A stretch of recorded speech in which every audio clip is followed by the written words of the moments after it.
livro da Bíblia, do Pentateuco, o Gênesis, no capítulo 18, por favor. Gênesis, capítulo 18. Gênesis, capítulo 18.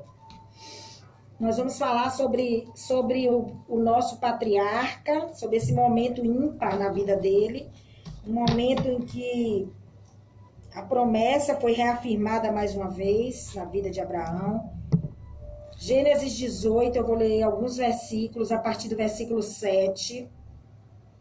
A palavra diz assim. Gênesis 18, versículo 7, a palavra diz assim. E Abraão correu para o rebanho e trouxe um novilho tenro e bom. E o deu a um jovem, e ele se apressou em prepará-lo. E ele pegou manteiga, leite e o novilho que havia preparado e o colocou diante deles. E ele ficou em pé junto deles, debaixo da árvore, e eles comeram. E eles lhe disseram, onde está Sara, a tua mulher? E ele disse, eis que está na tenda. E ele disse, eu certamente retornarei a ti, de acordo com o tempo da vida. E eis que Sara, tua mulher, terá um filho. E Sara o ouviu na porta da tenda que estava atrás dele. Ora, Abraão e Sara eram velhos e bem adiantados em idade. E cessou de estar com Sara a maneira das mulheres.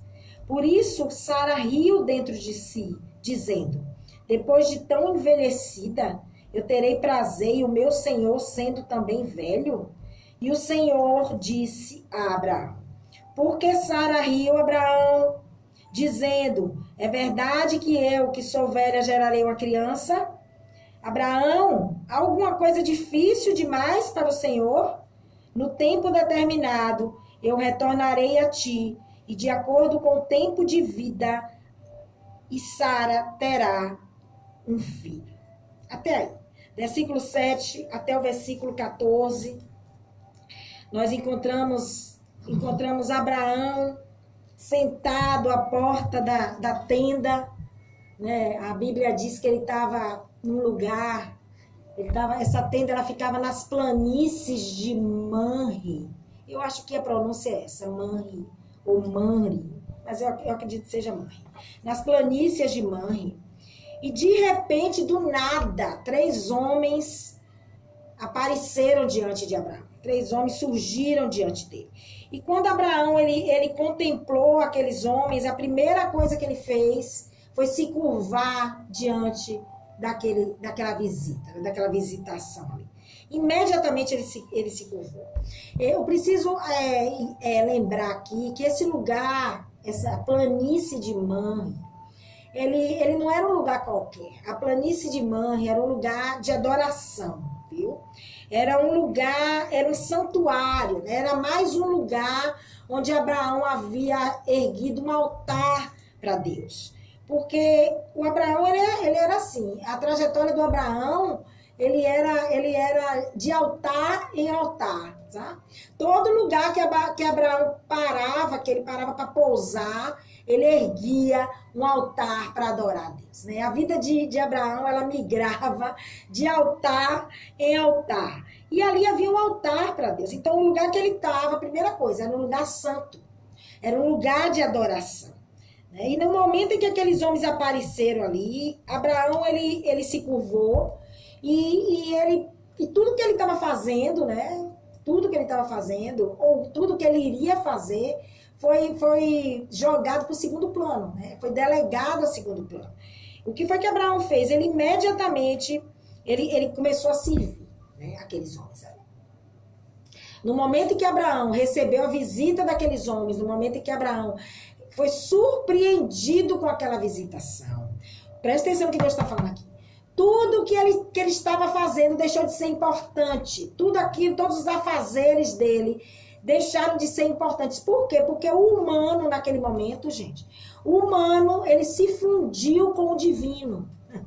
Foi um momento de encontro entre o humano e o divino, né? Tem algumas teorias aí, alguns teólogos aí, que discordam que aqueles homens ali eram anjos. alguns teólogos, eles não concordam com isso, né? Alguns teólogos, porque vocês sabem, né, de que a teologia é uma ciência. Então, assim, a teologia, ela é estudada, independente da gente estudar a teologia para entender o divino, a teologia é uma ciência. Então, quem estuda a teologia, ele é, antes de tudo, o irmão Denivaldo Costa, ele que está aqui hoje comigo, é ele. O homem da polêmica, é ele. Vai lá no portal Cidade Gospel.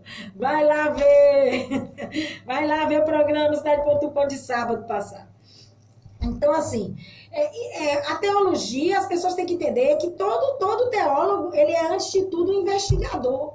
Ele é, antes de tudo, um cientista das escrituras. Ele vai vasculhar tudo. Ele vai examinar tudo. Ele vai buscar todas as informações. Ele vai confirmar informações. Né? Então, o teólogo, ele vai buscando. Então, existem várias... É por isso que, às vezes, no estudo bíblico, quando você pega 2, 3, 4, 5 estudos diferentes para estudar a palavra, você vai ver várias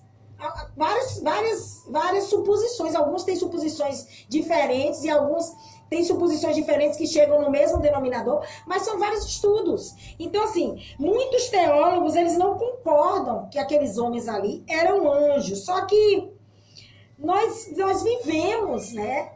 Nós somos seres espirituais, né? Isso, gente. Nós não somos teólogos, né, gente? Nós somos seres espirituais. Aí, se a gente for lá, a gente tem que ser firmado no que está aqui, né, na palavra. Se a gente for abrir lá o livro de Juízes, não só o livro de Juízes, toda a Bíblia, você vai encontrar em algum lugar manifestações de seres divinos diante de homens. Se você chegar lá no livro de Juízes, você vai encontrar os pais de Salomão sendo visitados por um anjo. Se você for lá em livro de Juízes, no capítulo 6, você vai encontrar Gideão, da tribo de Manassés, sendo visitado por um anjo. Né? Então, são várias. Né? Isso é normal. Para nós que somos espirituais, é mais fácil e é mais coerente para a gente acreditar que esses homens aqui eram anjos. Eu acredito. Eu acredito nisso, não sei você. Então, e para afirmar tudo isso, para bater o martelo em cima de tudo isso e jogar por terra essa teoria de que não eram anjos, que eram homens comuns, se você for lá na carta de Hebreus, no capítulo 13, você abrir lá, Hebreus 13, no versículo 2, você vai ver que o autor de Hebreus, ele nos aconselha a sermos pessoas hospitaleiras, sabe? Pessoas que nós sejamos bons anfitriões, que nós saibamos receber as pessoas.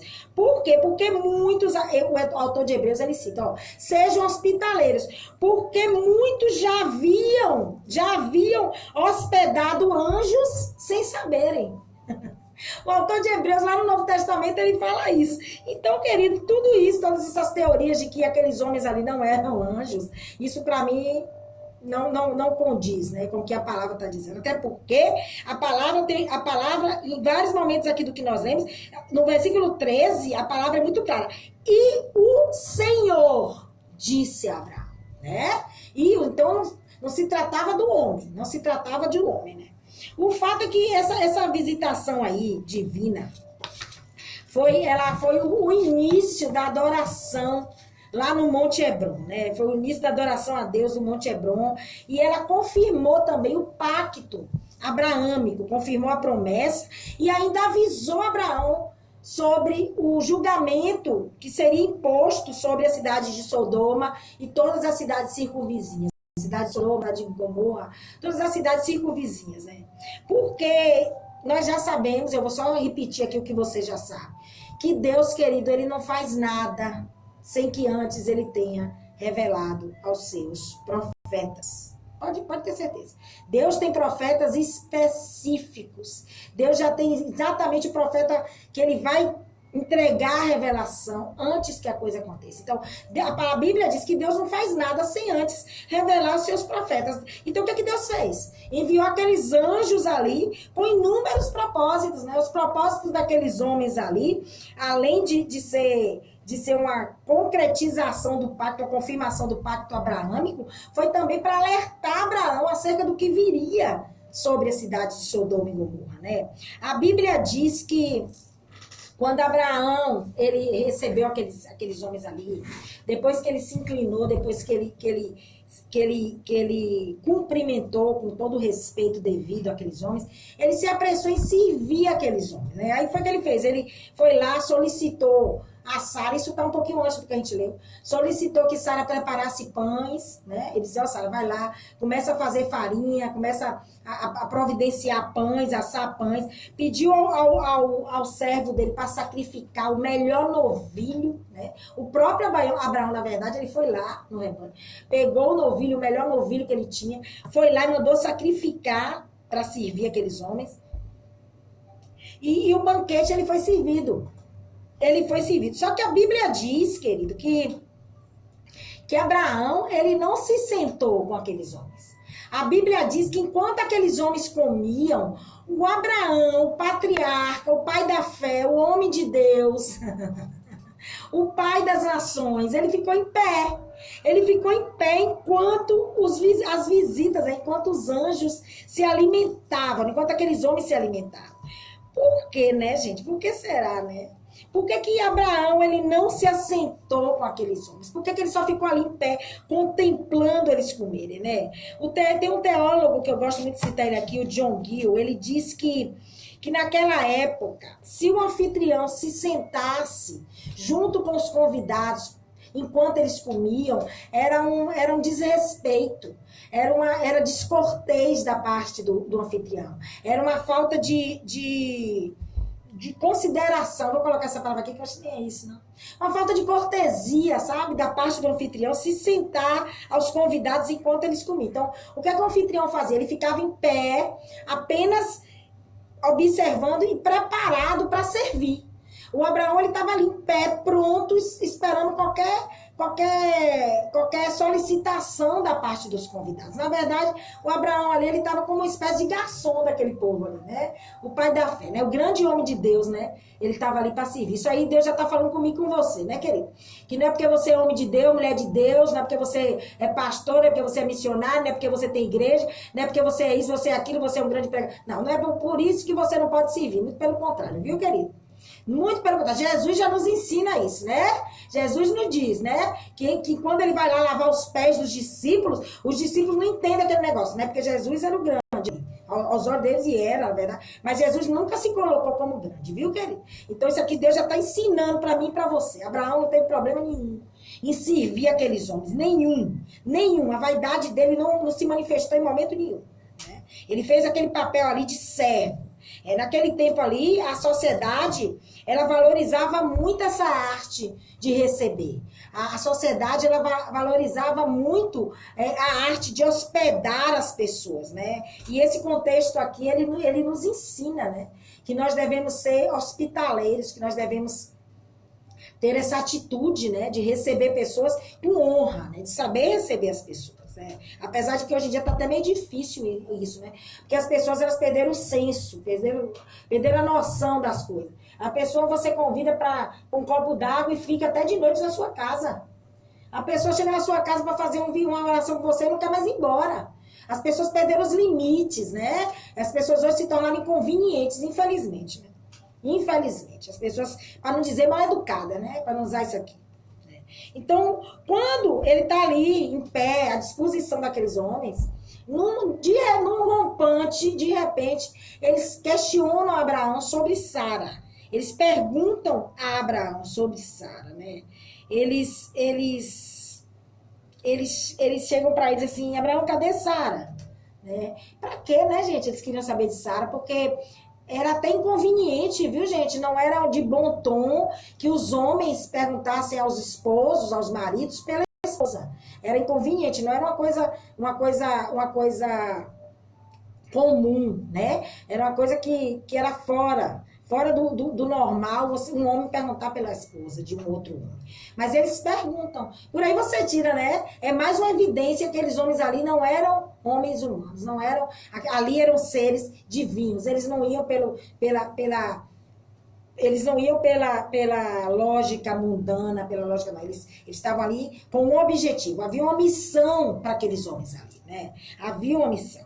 Quando o Abraão ele responde né, a pergunta, eles chegam para Abraão e reafirmam para Abraão a promessa que foi feita lá atrás, no início de tudo.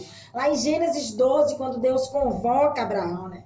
Essa promessa ela foi feita lá atrás. E foi reafirmada. A promessa não aconteceu naquele dia. A promessa ela foi feita no capítulo 12.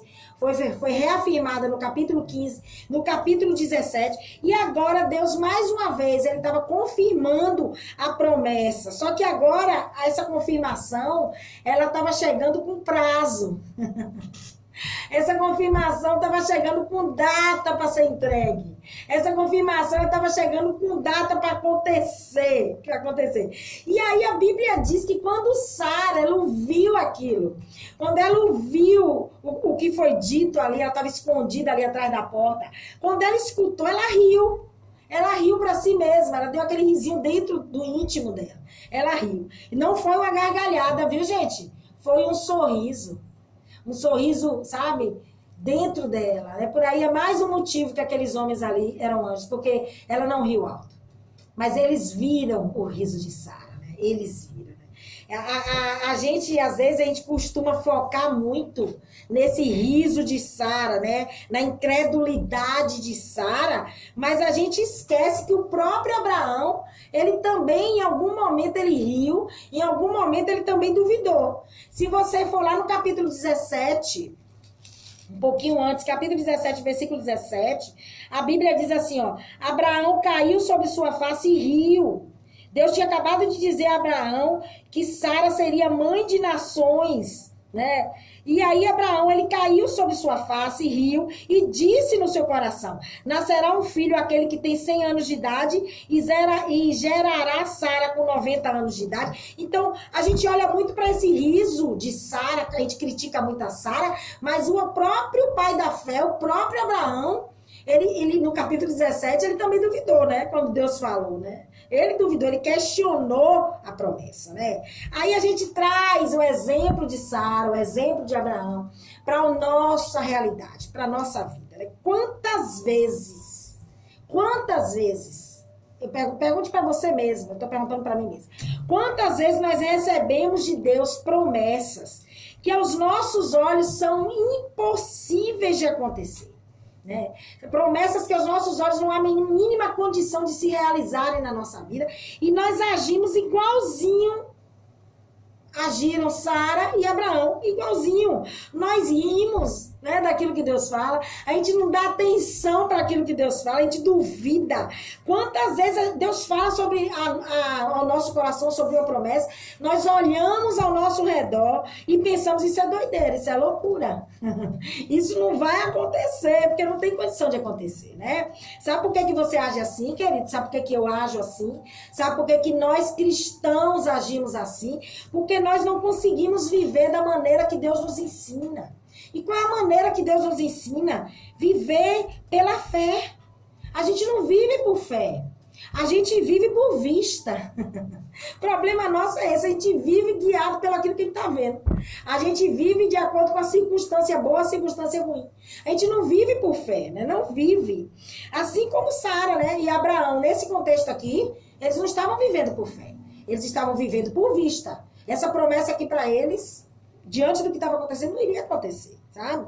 E essa fé dele, essa vida deles, essa incredulidade, essa vida por vista deles, ela já vinha lá de trás, né? E muito antes dessa visita, né? Ela veio lá de trás, quando a promessa foi feita, né? Porque a promessa ela já existia, foi dita aqui. A promessa ela começou lá atrás, no capítulo 12. No capítulo 12. Então, a Bíblia diz, e a gente entende isso, que a esperança demorada, ela adoece o coração. A esperança demorada, ela enfraquece o coração. Eu posso imaginar o coração de Sara, o coração de Abraão, depois de tanto tempo esperando por essa promessa. Depois de estar vendo ali o tempo passar, né, e nada acontecer. O coração deles enfraqueceu, o coração deles ficou desesperançado, né?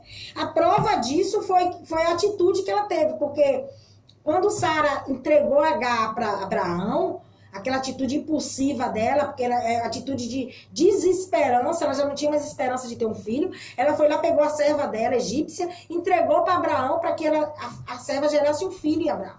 Né? E isso aconteceu lá atrás. Para você ver que quando Deus tem um propósito na sua vida, querida, ele não desiste. Mesmo quando você age de acordo com o seu entendimento. Mesmo quando você sai da obediência e faz algo que Deus não mandou você fazer. Quando os anjos vieram reafirmar a promessa, Sara já tinha sido desobediente. Sara já tinha errado. Abraão já tinha apoiado Sara lá atrás no erro. Mas Deus não desistiu. Sabe por quê? Porque havia um propósito divino naquilo tudo ali. Havia um propósito, né? Só que quando o nosso coração está fraco, quando a nossa esperança é demorada, é isso que acontece conosco. A gente faz do nosso jeito, né? A gente tenta resolver com as nossas condições humanas, né? A gente tenta resolver, né? A gente tenta resolver do nosso jeito. E esse homem, eu já vou abrir aqui. Essa pessoa que tenta resolver do seu jeito, essa pessoa que tenta resolver da forma que ele entende, ele é visto por Deus como maldito. Você sabia? Porque lá em Jeremias, no capítulo 17, Deus diz que maldito o homem que confia no braço e na sua força. Quando Deus fala em maldito, quando Deus começa a ver você como maldito, Deus não está ali amaldiçoando. Deus não está dizendo que você é um ser amaldiçoado. Ele está dizendo que você está criando um problema para você mesmo. Você está criando, ele está dizendo, ó, você vai ser um cara mal-aventurado, você já não é mais bem-aventurado. Por quê? Porque você está tentando resolver do seu jeito e você não vê o que eu vejo. Você não consegue alcançar o que está lá na frente, mas eu consigo. Então, quando você resolve com a sua força, com o seu braço, confiando em você mesmo, você é maldito, você está criando um problema para você. Está criando um laço para os seus pés, né? A verdade é que a Sara, ela riu, né? Ela riu por conta da incredulidade dela. E quando ela foi questionada, ela tentou se justificar através das razões dela, através das condições físicas, né, dela, do marido. Né? Aí eu vou lançar uma pergunta aqui pra gente, só pra gente meditar, né? Qual é o nosso posicionamento? Qual é o seu posicionamento? Qual é a escolha que a gente faz diante de algo impossível, diante de uma situação que não tem solução humana, né? Qual é o nosso posicionamento, né? Em quem é que a gente, no que é, na verdade não é em quem, no que você vai acreditar? Você vai escolher crer no que Deus lhe falou ou você vai crer no que os seus olhos estão lhe mostrando? Você vai escolher acreditar na promessa ou você vai escolher acreditar na circunstância adversa à promessa? Né? Porque eu digo para você que quando nós optamos em acreditar na circunstância adversa, em acreditar na impossibilidade, em acreditar na circunstância contrária, a nossa fé, ela com certeza, ela tá bem fraca, ela tá quase morta, eu digo assim, viu? Quase morta. Por quê? Porque se a nossa fé estivesse viva, se a nossa fé estiver viva num momento como esse, nós iremos anular, sabe? A nossa fé vai fazer com que nós anulemos as circunstâncias que estão ali diante de nós.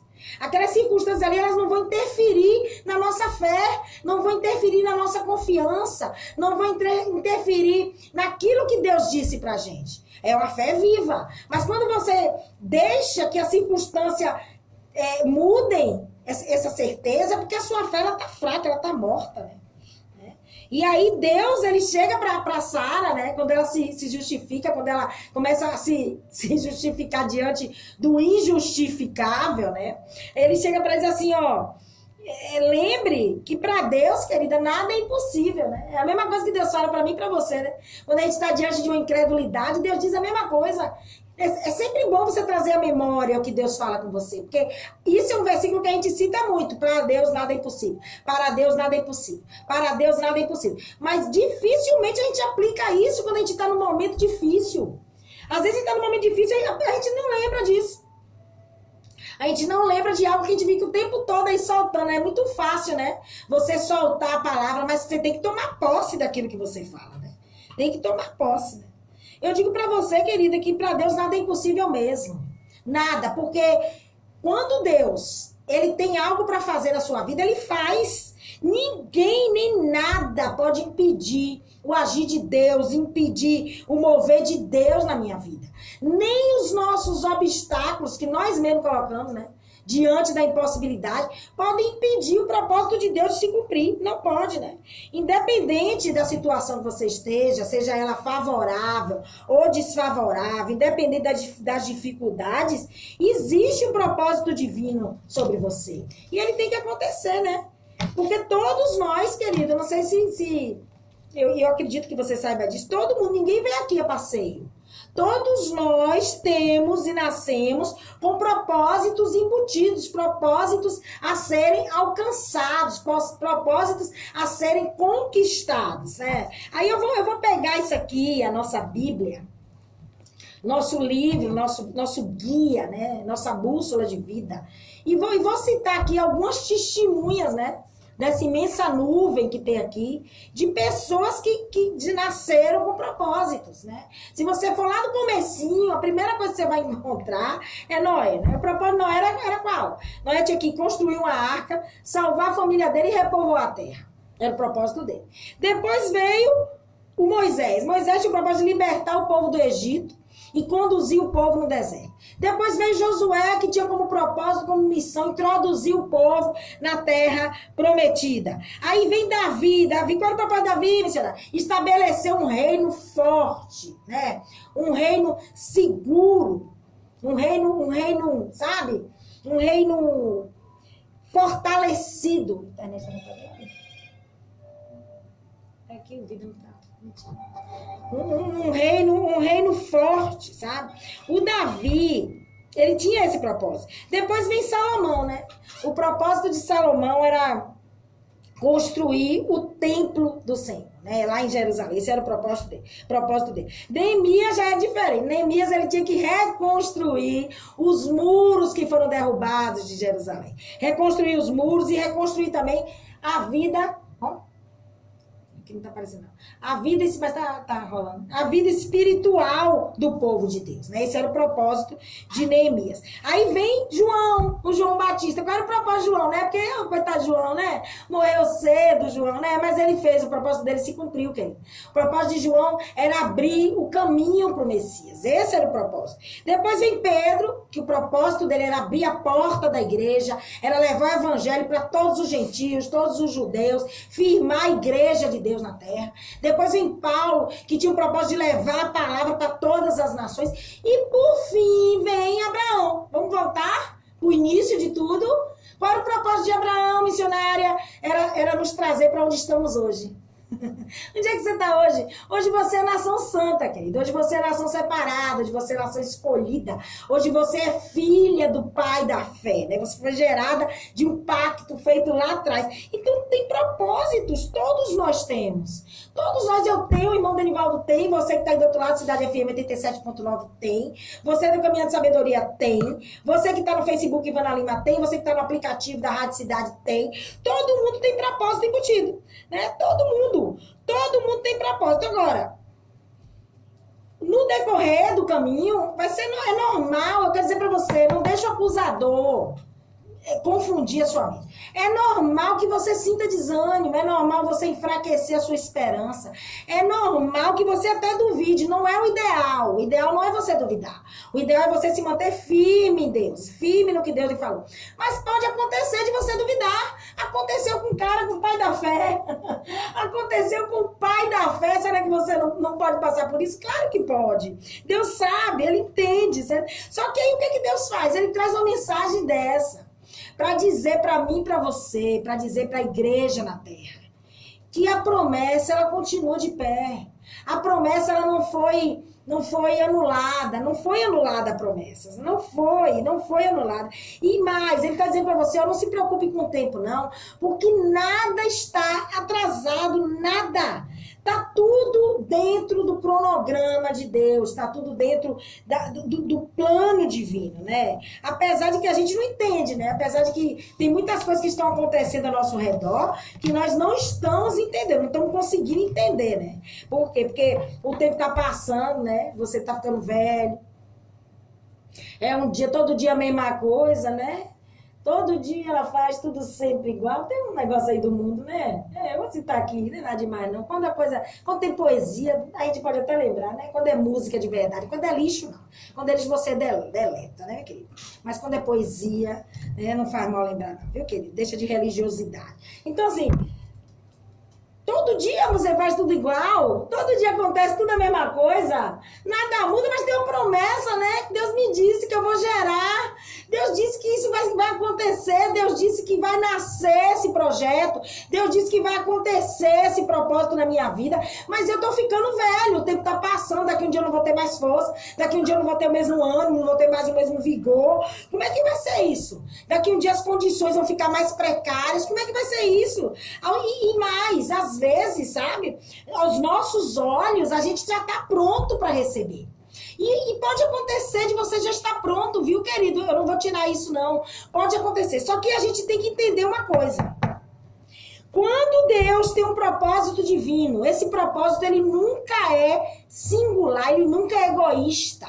Quando o propósito é divino, querido, Deus vai olhar para esse propósito como algo coletivo. Então não se trata somente de você estar pronto. Se trata também de quem está ao seu redor estar preparado para o propósito.